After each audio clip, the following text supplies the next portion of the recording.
दोस्तों वो क्या बोला था, road to peace in Ukraine goes through Delhi. अब दोस्तों ऐसा लग रहा है कि इस पूरे रशिया यूक्रेन वॉर में भारत की इंपॉर्टेंस इतनी बढ़ गई है उसके बाद से कि अब ईयू भी कह रहा है कि आप बहुत इंपॉर्टेंट रोल प्ले कर रहे हैं इस पूरे यूक्रेन वॉर में। आप इसमें पीस ला सकते हैं। ट्रंप से तो हमें जरा भी उम्मीदें हैं नहीं। ट्रंप ने रशिया से भी अपने ब्रिजेस बर्न कर लिए हैं। आप ही एकमात्र वो देश हैं जो कि हमारे लिए आज भी रशिया यूक्रेन वॉर में पीस की बात कर सकते हैं, क्योंकि आप रशिया के ऊपर कंसिडरेबल इन्फ्लुएंस रखते हैं। दोस्तों इस तरीके से यदि बात आगे बढ़ती रही तो ट्रंप लगता है पीएम मोदी को आने वाले कुछ दिनों में नोबेल प्राइज दिलवा के ही चैन लेंगे। दोस्तों बात सिर्फ इतनी नहीं है। आपको याद होगा ट्रंप ने कहा था कि यूरोपियन यूनियन को भी भारत के ऊपर टैरिफ लगाना चाहिए, सो कॉल्ड सैंक्शन आजकल जिसको वो कहने लगे हैं, सेकेंडरी सैंक्शन, वो यूरोप को भी लगाना चाहिए। अब दोस्तों ये यूरोप भारत को कह रहा है कि जी हमें तो एफटीए करना है। वो सब बेकार की बातें ट्रंप कर रहे हैं। हम आपके साथ एफटीए करने आए हैं, एफटीए करना चाहते हैं और इस साल के अंत तक ही साहब एफटीए भी कर लेंगे। कहां गया सैंक्शन? दोस्तों यहां ट्रंप तो बेहद नाराज होने वाले हैं। अभी तो थोड़ी देर में उठने वाले होंगे तो फिर शायद बौखला के कोई आपके सामने ट्रुथ सोशल में उनका मैसेज वगैरह भी आएगा। तो कुछ ना कुछ तो होगा, क्योंकि दोस्तों यहां पे ट्रंप के सारे सपने धराशायी होते हुए दिख रहे हैं। यहां पे दोस्तों लेकिन एक देखने वाली बात है, अगर आप जो मैसेजिंग हुआ है, जो उर्सुला वॉन डर लायन ने ट्वीट किया है, फिर भारत ने जो इसका जवाब दिया है, उसमें बहुत सारी चीजें हैं जो बिटवीन दी लाइंस पढ़ने वाली हैं। अगर आप मैसेज पढ़ें क्या है, तो कुछ चीजें ऐसी है ना जिससे आप काफी कुछ डिड्यूस कर पाएंगे, समझ पाएंगे। अगर आप जियोपॉलिटिक्स की पैनी नजर गड़ा के उस पर रखे हैं तो क्या वो बातें हैं, आज उसको हम डिकोड करने वाले हैं, क्योंकि मामला बड़ा इंटरेस्टिंग है। ईयू चीफ ने पीएम मोदी को कॉल किया और उसके बाद पीएम मोदी ने भी यूक्रेन वॉर पे भी चर्चा की। फिर इस प्रकार से पीआईबी में भी एक ऑफिशियल रिस्पॉन्स आया है। उर्सुला वॉन्डर लायन का भी एक ट्वीट है जो कि पूरी चर्चा क्या हुई उस पर बात कर रही हैं, जो कि क्लियरली दिखा रहा है वो अनलाइक यूएसए भारत के साथ रिश्ते आगे बढ़ाना चाहती हैं और उस पर आज भी वो वैसे ही बैंक कर रही हैं जैसे पहले कर रही थी। और थोड़ा शायद एक घबराहट भी है, जो भारत चाइना के साथ थोड़ा करीब गया है, उससे वो कह रही हैं कि मत भूलना डेमोक्रेटिक पार्टनर तुम हैं और हम हैं, हम दोनों ही हैं, तो हम दोनों को मिलके काम करना है। बाकी ये यूएस जो ट्रंप लेकर के आए ना, वो डेमोक्रेसी बचे ना चाइना बचा, हम दो ही हैं जो आज भी रूल्स बेस्ड ऑर्डर बनाएंगे। दोस्तों यहाँ पे जो भारत का जवाब है ना वो भी बड़ा इंटरेस्टिंग है। वो जो लाइन यूएस को कहा करता था कि आप वर्ल्ड है ना ओल्डेस्ट डेमोक्रेसी, हम वर्ल्ड्स लार्जेस्ट डेमोक्रेसी, अब वैसा कुछ लाइन यूरोप के लिए कहा जा रहा है कि हम दो सबसे इंपॉर्टेंट डेमोक्रेसी के प्लेयर्स हैं। यूएस तो डेमोक्रेसी शायद बचा नहीं है, तो कुछ इस तरीके से जो अमेरिका का दर्जा था वो यूरोप को दिया जा रहा है। तो हम भी यहाँ पे कुछ मैसेजिंग कर रहे हैं। तो क्या है वो सारी चीजें हम समझेंगे, क्योंकि यूएस और यूरोप में भी जो रिश्ते हैं, एक तो पहले यूएस ने यूरोप को नज किया कि तुम भी भारत पे टैरिफ लगाओ, यूरोप ने मना किया, आज एफटीए की बात किया है। दूसरे तरफ यूरोप भी समझ रहा है अमेरिका के सामने आप ज्यादा दब नहीं सकते। आप देख सकते हैं ईयू ने कह दिया देखिए टेक रूल्स तो हम लगाएंगे, ट्रंप कितना भी प्रेशर क्यों ना बनाए, और टैरिफ की बात करोगे सारे ट्रेड डील के बाद तो तुम देखना, लेकिन हमारा जो टेक रूल्स है, जो अमेरिकन कॉर्पोरेट्स जो कहती है हमारे खिलाफ है, गूगल, अमेजन, माइक्रोसॉफ्ट जैसी कंपनीज, तो वो कह रहे हैं वो तो रहने वाला है। तो दोस्तों ये देखने वाली बात है। अब ईयू भी यूएस को आंख दिखाना शुरू कर दिया है। खैर दोस्तों जहां तक बात है यूक्रेन वॉर की, ट्रंप का ये बहुत बड़ा फेलियर बन के उभरा है। क्या फ्रेंच मीडिया, क्या अमेरिकन आप देखें तो रूल मेकर्स, कांग्रेसमैन, डेमोक्रेट्स जो है वो भी कह रहे हैं कि ये इंडिया को टारगेट करके ट्रंप को कुछ नहीं मिलने वाला। अब तो खुल के कहने लगे तुम भारत से रिश्ते खराब कर रहे हो पाकिस्तान में पैसे कमाने के लिए, तो वो सारी बातें भी अब होने लगी हैं। इन शॉर्ट ट्रंप एक यूक्रेन वॉर में फेलियर बन के उभरे हैं। हालांकि वो कह रहे हैं मैं फिर कुछ बातचीत करूंगा, लेकिन इतनी बातचीत से यही पता चला है ट्रंप से ना हो पाएगा और ईयू भी यही बात समझ रहा है, इसलिए अब भारत को कंस्ट्रक्टिवली इन्वॉल्व करना चाह रहा है। तो क्या है पूरी कहानी, आइए जरा आज इसी पर चर्चा करते हैं। पर इससे पहले आगे बढ़े, आप लोगों को याद दिलाना चाहूंगा सैटरडे यानी परसों आपके लिए हम क्लास शुरू कर रहे हैं। हर सैटरडे हफ्ते भर का करंट अफेयर्स आपके साथ हम कवर करेंगे बड़े ही इंटरैक्टिव मैनर में, जिसमें प्रीलिम्स भी होगा, मेंस के भी क्वेश्चन होंगे, कुछ एमसीक्यूज भी होंगे। हफ्ते भर का करंट अफेयर्स सब कुछ यहां कवर हो रहा है। आप किसी भी एग्जाम की तैयारी कर रहे हैं जरूर जुड़ें, और साथ ही साथ इस वीडियो को लाइक करें, चैनल सब्सक्राइब करें, बेल आइकन अवश्य दबाएं। बाकी क्लास का जो लिंक है आपको मिल गया है, जरूर जाके जुड़ जाएं। सबसे पहले दोस्तों ईयू और इंडिया का स्टेटमेंट कुछ इस प्रकार है, उर्सुला वॉन डर लायन ने ये ट्वीट किया है और साथ ही साथ भारत का भी इस प्रकार से पीआईबी में जवाब आया है। अब दोस्तों इनको यदि हम देखें तो ये हुआ तब जब एक जॉइंट टेलीफोन कॉल हुआ जिसमें एक तरफ पीएम मोदी थे, दूसरे तरफ यूरोपियन काउंसिल के प्रेसिडेंट थे और यूरोपियन कमीशन की उर्सुला वॉन डर लायन थी और दूसरे तरफ पीएम मोदी थे। तो इनके बीच में जॉइंट फोन कॉल हुआ जिसमें बहुत सारी बातचीत हुई है और ये इसी में सब कुछ रैप्ड है। अगर आप देखें तो बड़ा ही ऐसा लाइन है, तो एक एक लाइन को हम डिकोड करेंगे और समझेंगे। तो आइए जरा सबसे पहले हम यूरोप के लाइन को समझते हैं। क्या ईयू स्टेटमेंट है उसको डिकोड करते हैं। जो डिप्लोमेटिक चेस गेम भारत और ईयू के बीच में चल रहा है, आइए पहले उसको समझते हैं। ईयू का स्ट्रेटेजिक मैसेजिंग कैसा है? देखिए स्टार्टिंग में तो उन्होंने कहा कि बहुत अच्छी लगा जो बातचीत किया भारत से, लेकिन जो दूसरा लाइन सीधा है वो यही है, we warmly welcome India's continued engagement with president Zelensky.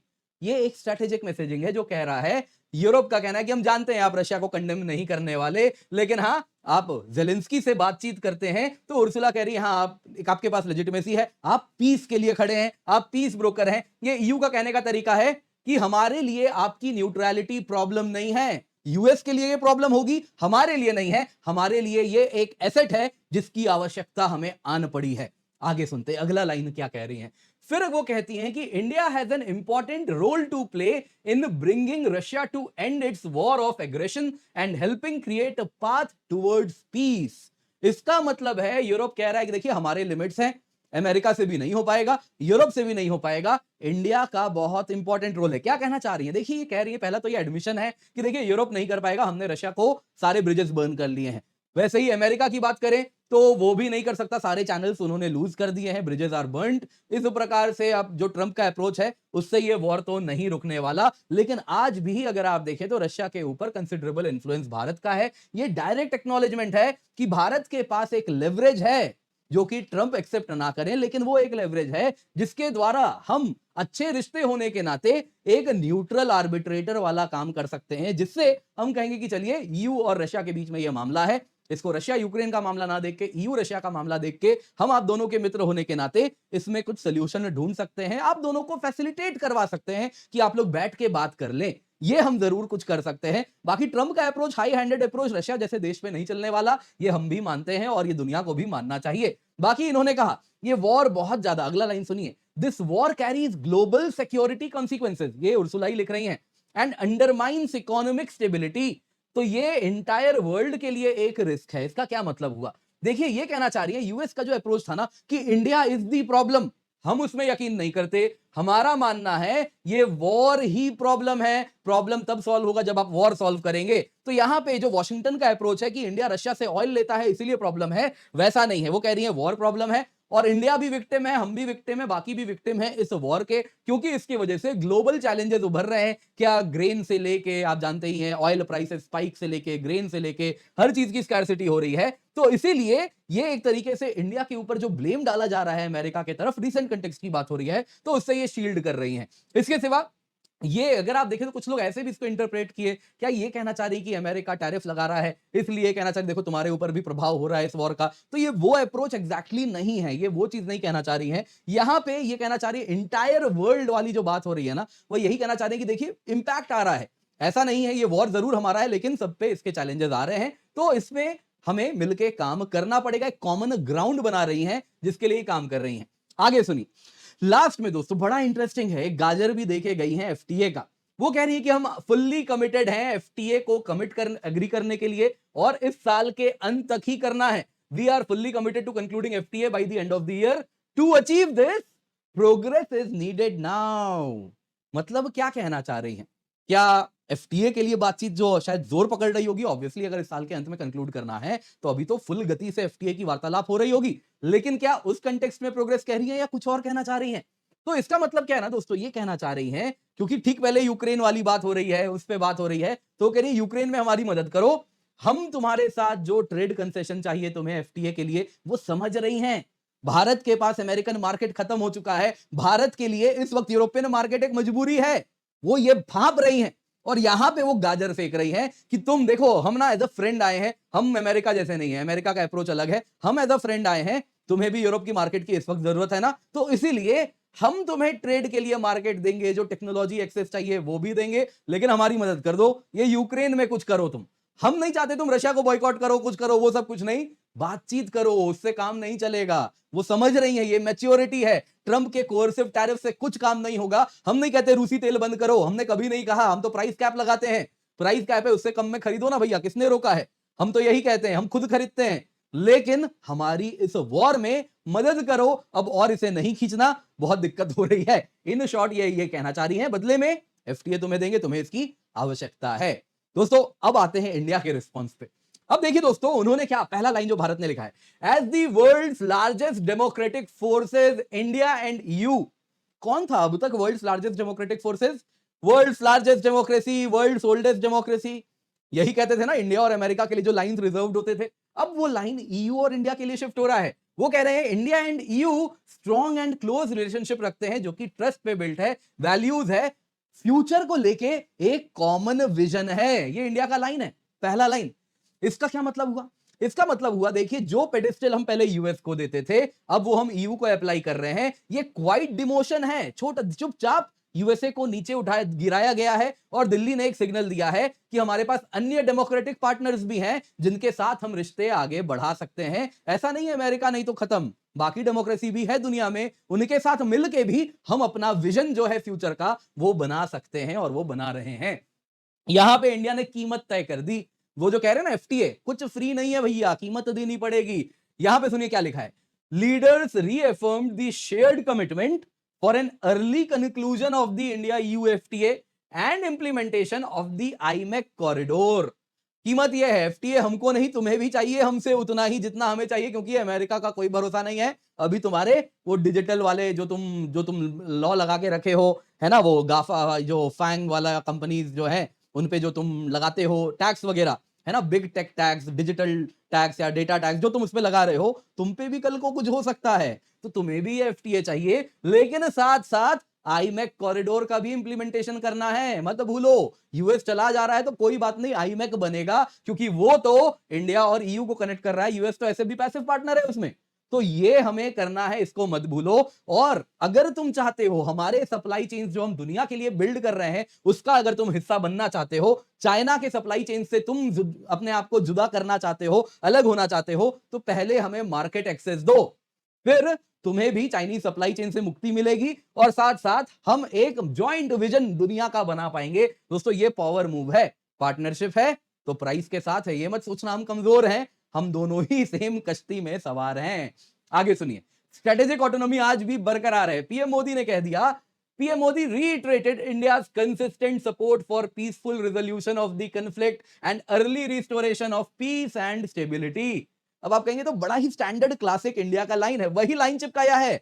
ये इंडिया की क्लासिक न्यूट्रलिटी है जो आज भी बरकरार है। हम रशिया को कंडेम नहीं करने वाले, हम किसी सैंक्शन में किसी के साथ ज्वाइन नहीं करने वाले। हाँ, पीस की बात करनी तो जेलेंस्की से कर रहे हैं, पुतिन से कर रहे हैं, करते रहेंगे। ये ऑप्टिक्स अगर तुम्हें अपने भी लोगों को देना है यूरोप में, तुम बेचो, हमें कोई आपत्ति नहीं है। हमें मिल के जो जॉइंट विजन है एफटीए आईमेक, उसमें आगे बढ़ना है। बाकी हमारी स्ट्रेटेजिक ऑटोनॉमी बरकरार है, इसमें कुछ कमी नहीं आने वाली। यही बात यहां कही जा रही है। कहीं भी रशिया का कोई कंडेमनेशन नहीं, कुछ नहीं, सीधा सीधा कह दिया गया। हम वहीं के वहीं है, जो पहले कहते थे आज भी वही कह रहे हैं। अब दोस्तों, यहां पे नेट इफेक्ट क्या है देखिए। सबसे पहले तो यू की जो स्ट्रेटेजी है वो क्या कह रहा है कि देखिए, हम अमेरिका नहीं, हम आपको रिस्पेक्ट करते हैं और साथ साथ आपके लिए हम ट्रेड डील का तोहफा लाए जिसको आपको चाहिए, बदले में आप क्वाइटली यूक्रेन में काम कीजिए, कोई ब्लेम नहीं देंगे, चुपचाप हो रहा है, बिहाइंड क्लोज डोर होगा, कोई थ्रेट नहीं है, फेल हो गया तो तुम्हारे ऊपर टैरिफ बनाना, कुछ नहीं। आप बस एक गुडविल में काम कीजिए, बहुत लोग मर रहे हैं। दूसरी तरफ इंडिया का क्या पोजीशन है? भारत ने कह दिया कि देखिए, हम लार्जेस्ट डेमोक्रेसी पार्टनरशिप केवल यूएस के साथ नहीं, इंडिया यू के साथ भी हो सकती है। रशिया में हमारी न्यूट्रलिटी बरकरार रहेगी, दैट इज नॉन नेगोशिएबल। तुम कुछ भी ले आओ, एफटीए लाओ या कुछ भी लाओ, दैट इज नॉन नेगोशिएबल। वो हम जरा भी इधर से उधर नहीं करेंगे। स्ट्रेटेजिक ऑटोनॉमी में कोई कॉम्प्रोमाइज नहीं है। वॉशिंगटन को क्या मैसेज दिया गया? ट्रंप के टैरिफ थ्रेट से अगर कोई आइसोलेट हो रहा है तो वो यूएस हो रहा है। यूरोप तो इंडिया में एंटर कर रहा है, एफटीए करने वाला है, इंडिया के लिए नया मार्केट आ रहा है। इंडिया ईयू पार्टनरशिप की लैंग्वेज बोल रहे हैं, यूएस अलग थलग होता जा रहा है, अपने डेमोक्रेटिक पार्टनर्स खोता जा रहा है। तो ये मैसेज यूएस को भी इंडिया ने भी दिया, ईयू ने भी दिया, क्योंकि ईयू भी देख रहा है ये कोर्सिव डिप्लोमेसी है। आज अगर इंडिया जैसे पार्टनर को आर्म ट्विस्ट किया तो कल को हमको भी ये करेगा। तो सब कोई ये चीज देख रहे हैं। आगे देखते हैं बिग पिक्चर क्या है, पावर शिफ्ट कैसे हो रहा है और चाइना के लिए इसमें क्या है। देखिए दोस्तों, यहां पे जो हो रहा है ना, ये सिर्फ फोन कॉल नहीं है, ये ग्लोबल पावर शिफ्ट जो है ना, उसको आप अभी देख रहे हैं। पहला, अमेरिका इस ग्लोबल पावर पिक्चर में धीरे धीरे फिसलना शुरू हो रहा है। ट्रंप एक अमेरिका को सोचते यूनिपोलर ताकत है, वैसा नहीं है। World is no longer unipolar. Trump के टैरिफ थ्रेट से कोई खास वो बड़े देशों का कुछ नहीं कर पा रहे, छोटे देश हो गए या फिर जो अमेरिका के ऊपर निर्भर करते हैं सिक्योरिटी नीड्स के लिए, स्ट्रेटेजिक नीड्स के लिए, फॉर दैट मैटर वो जापान हो गए, ईयू हो गए, साउथ कोरिया हो गए, तो उनसे वो कुछ डील वील लेके आ गए हैं। लेकिन बड़े देश जो कि स्ट्रेटेजिक ऑटोनॉमी में यकीन किए हैं, वो कुछ नहीं कर पाए। अमेरिका फर्स्ट होगा तो रखे वॉशिंगटन अपने घर पे। कोवर्जन के लिए भारत या अन्य देशों में भी कोई जगह नहीं है।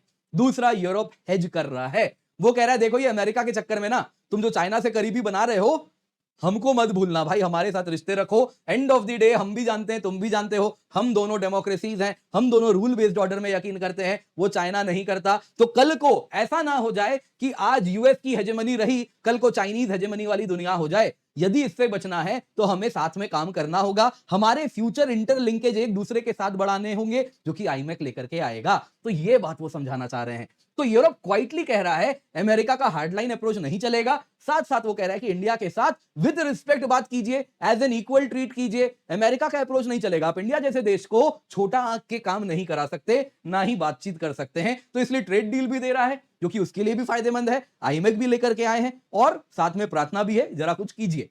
यहां पे दोस्तों इंडिया ना एक विक्टोरियस इमर्ज हो रहा है। कारण रशिया पे फर्म स्टैंड करने से हम दिखा रहे हैं कि देखिए हम यूएस जैसे देश के भी सामने नहीं झुकने वाले, इसे जो करना है कर ले।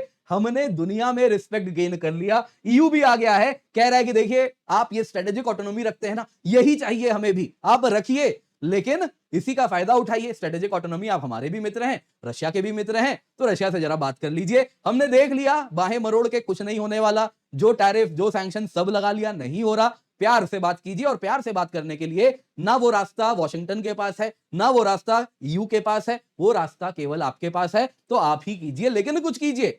लेकिन यहां पे चाइना इज दी शैडो, जिस पर चर्चा हो रही है, जिसकी परछाई में हम दोनों हैं। क्या यूरोप, क्या इंडिया, दोनों देख रहे हैं कि देखिए यूएस के ऊपर रिश्ते अच्छे थे, लेकिन अब ये ट्रंप खराब करके जाएगा। तो इसका मतलब ये नहीं कि हम चाइना पे ज्यादा ही डिपेंड कर जाएं, क्योंकि फ्यूचर उसके साथ नहीं है। फ्यूचर में हमें साथ आना होगा। क्रिटिकल सप्लाई चेन चाइना पे दुनिया एक बार निर्भर करके देखी है, आप देख सकते हैं वो भी कैसे बाहें मरोड़ रहा है। तो इसीलिए बहुत जरूरी है India middle east economic corridor जैसे चीजों को डेवलप किया जाए, ताकि इंडिया यूरोप का एफटीए हो और उसके बाद आईमेक बने, तो हमारे सप्लाई चेन इंटीग्रेशन हो, ताकि कल को दो डेमोक्रेटिक जायंट्स मिलके जो दुनिया हो उसमें डेमोक्रेसी बची रहे।